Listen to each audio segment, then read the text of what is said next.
রফিক আর তামান্নার ৭ বছরের দাম্পত্য জীবনে অনেক ভালোবাসা ছিল। কিন্তু ছোট, ছোট অভিমান, ভুল বোঝাবুঝি আর ইগো তাদের মাঝে এক অদৃশ্য দেয়াল তৈরি করেছিল। দুজনেই ভালোবাসতো, কিন্তু কেউই ১ম এ হাত বাড়িয়ে ক্ষমা চাইতে রাজি ছিল না। তামান্না ছিল খুবই আবেগপ্রবণ। সব কথা মন থেকে বলতো।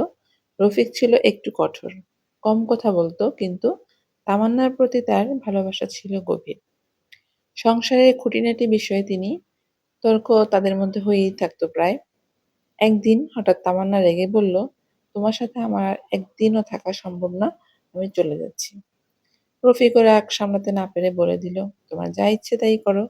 আমারও আর সহ্য হয় না।" তামান্না সত্যি, সত্যি বাবার বাড়ি চলে গেল। ভেবেছিল রফিক বুঝবে, আসবে, নিয়ে যাবে। কিন্তু রফিক ভাবল, যদি সে নিজে থেকে না থাকতে চায়, আমি কেন জোর করব? এভাবেই কেটে গেল কয়েক মাস। দুজনের কেউই সরাসরি যোগাযোগ করল না।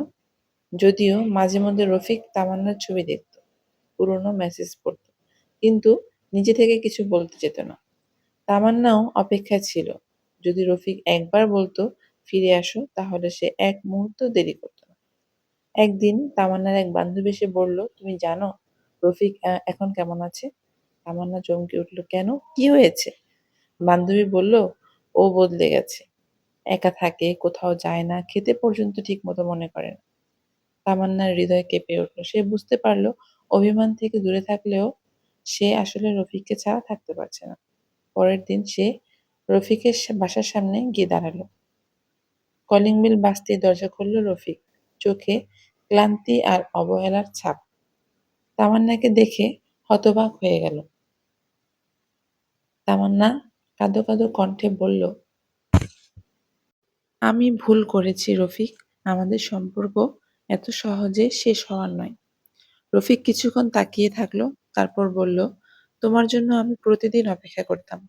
কিন্তু ভাবতাম, যদি তুমি সত্যিই সুখী হও আমায় ছাড়া, তাহলে তোমাকে জোর করে ফিরিয়ে আনবো না।"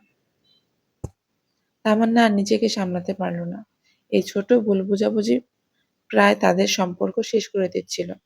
কিন্তু শেষ মুহূর্তে ভালোবাসাই জয়ী হলো। তারা বুঝতে পারল, সম্পর্ক টিকিয়ে রাখতে হলে ইগো নয়, ভালোবাসাকে গুরুত্ব দিতে হয়। সম্পর্কে ভুল বোঝাবুঝি, ছোটখাটো মনোমালিন্য থাকবেই। কিন্তু ইগোর জন্য যদি ভালোবাসাকে হারিয়ে ফেলি, তাহলে সেটাই হবে সবচেয়ে বড় ভুল। ক্ষমা করতে হবে, বুঝতে হবে, ভালোবাসা মানুষের প্রতি নিজের অনুভূতি প্রকাশ করতে হবে। সম্পর্ক টিকিয়ে রাখতে হলে শুধু ভালোবাসা যথেষ্ট নয়, দরকার বোঝাপড়া ও আত্মত্যাগ। গল্পটি কেমন লাগলো সবাই জানাবেন। আজ এই পর্যন্তই। আল্লাহ হাফেজ।